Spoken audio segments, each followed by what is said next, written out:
Good morning mga ka-islanders. Yes.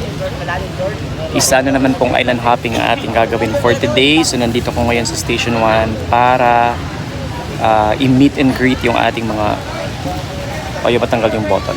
I-meet and greet yung ating mga turista na magpa-private island hopping for today. Ha? Tatlo? Yes, so right now, sa'yo na yan.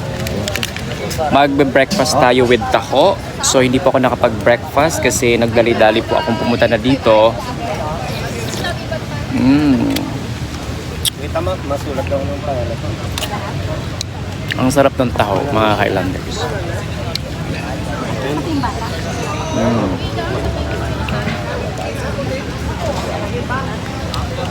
Ano ba sa taho? Ano ba sa English ang taho? Soybeans. Ayan, medyo dumarami na po yung mga tao ngayon sa Station 1 na nagsadatingan for island hopping tour.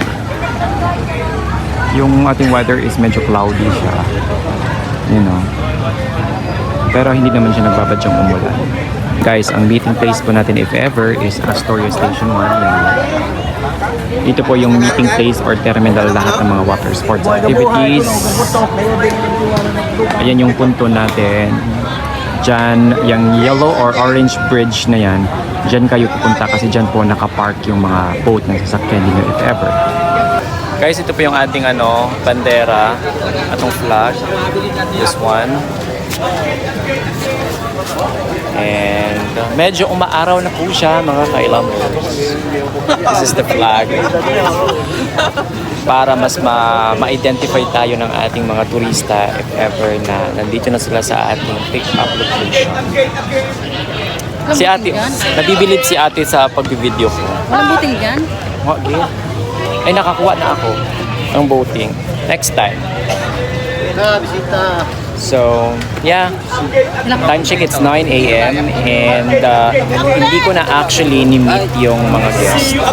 Why? Because pinamit ko na lang sila sa aking kasamahan para at least mas matuto sila sa pagka-handle ng mga guests. Kasi hindi naman pwede yung ako lang lagi yung nag-meet, lahat-lahat, diba? Para at least matuto din sila kung paano ko mag-handle ng guests. So, nag-observe lang ako. Right now, papunta na ako ng Tampisaan para mag-asikaso ng pagkain ng guest. So, ayun na. Ayan yung boat namin. Yan o. Pakita ko sa inyo. That one. Nakasakay na po sila yung mga guests. So, sa lahat ng mga guests, pasensya na po And, so medyo haggard ako ngayon, no? Kasi hindi ako nakatulog kagabi. Bali, dito po kami ngayon. Nandito ako ngayon sa may Tampisaan Beach, dito sa aming lunch area. Guys, ayan, beach front po. Dami ko na namang pimples. Actually, ito pimples. So, ito po yung aking uulamin. Ayan. Kapag nandito ako sa lunch area, pag may mga guests kami, dito lang ako nakakain ng super comfortable na pagkain. So, maghuhugas muna ako ng food, kamay. Okay ka lang, Jamil. Meron tayong kinilaw. Ayan o, my favorite kinilaw. Yes. Tapos, isda na may sinabawan. Kasi daw. Kung si Miming, doon ka daw. Pakainin mo muna ako.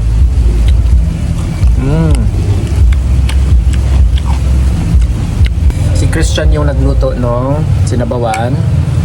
Sino nag-imo, ani? Junjun. Si Junjun naman yung nag-imo nung Kinilaw. Kinila, yun naman. Ayan sila, nag-create na ng Boodle Fight. So, kain muna kami. Lami ang pagkaon. Lami, Jod. Okay, puntaan natin yung ating mga kasama na kumakain. Tapos yung gumala. Yay! Ayan. Sa opat. Taray. Ang taray, Yan na naman tayo sa Reels mo, Sarah. Yes. Dalawa na So, nag-create na kami ng mga prutas na ilalagay namin sa Boodle Fight setup. Sarap. Alright, ito na po yung ating Boodle Fight setup. Wow, look. at this amazing setup. Ang ganda. So itong setup na to is good for 8 person with 5 years old at saka toddlers, 1 year old. Ayan. So guys, ito yung ating pagkain. Okay, so ito yung ating food. So completos ricados po siya. So firstly, we have scallops, we have shrimps, we have crabs, we have faucet, we have fish, bangus. Fish.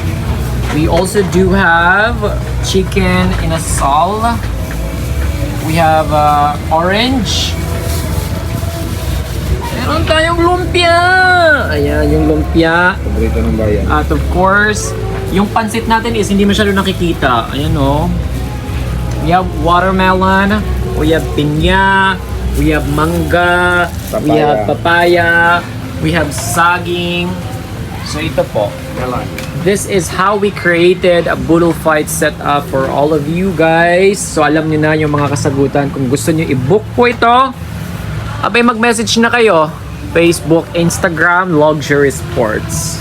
Fresh grapes. Tsaka beachfront pa po. Pak! Beachfront yung location. Ayan. Tapos babaratin nyo na ang mahal naman ng Budol Fight namin. Charing, oh. Oh. Meron ba kayong location na beachfront? So ito po yung gumawa ng Budol Fight. Siya po yung nagluto ng lahat. Di ba naka-chef uniform? So we have chef. Tapos naka-crocs. Ano ba itong ginagawa namin? Patapos na yung aming setup. Hi, chef!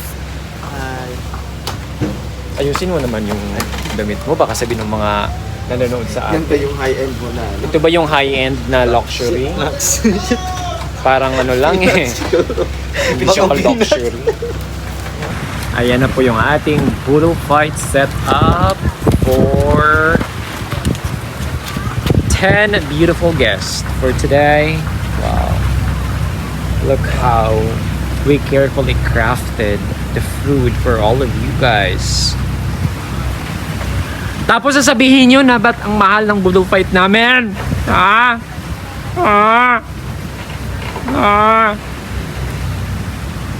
Ito po yung ating Budol Fight. Mukha ba tong Chipanga? Book na kayo, tsaka pa private pa, Budol Fight, beachfront, mga Thailanders.